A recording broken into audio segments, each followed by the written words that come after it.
Sukkur reporter अजीज़ अहमद बुर्डो की report के मुताबिक शहीद जान मोहम्मद महर के कातिलों को गिरफ्तार न करने के खिलाफ सक्खर यूनियन ऑफ जर्नलिस्ट की जानिब से जद्दोजहद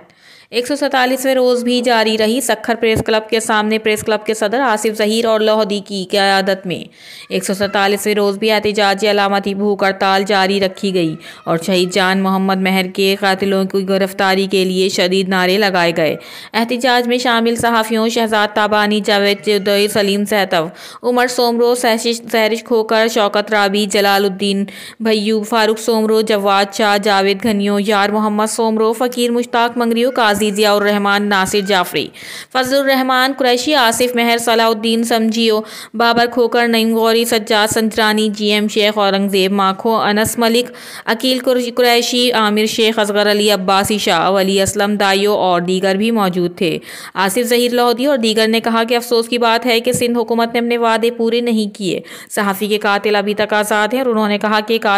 शहीद जान मोहम्मद महर के कातिलों की अदम गिरफ्तारी के खिलाफ एहतजाज का सिलसिला बढ़ाते हुए Pakistan federal union of journalist की सिंध एक्शन कमेटी की कॉल पर 13 जनवरी को सक्खर प्रेस क्लब में होने वाले सिंध जर्नलिस्ट कन्वेंशन की तैयारियां जोरों शोर से जारी हैं, जिसमें तहरीक को बढ़ाने के लिए अहम ऐलान किया जाएगा। सिंध भर के सहाफ़ियों को कन्वेंशन में शिरकत की दावत दी जाती है। जब तक कातिलों को इंसाफ के कटहरे में नहीं लाया जाता, हम एहतजाजी तहरीक जारी रखेंगे। रिपोर्टर अजीज़ अहमद बुर्डो, CCN न्यूज़, सक्खर।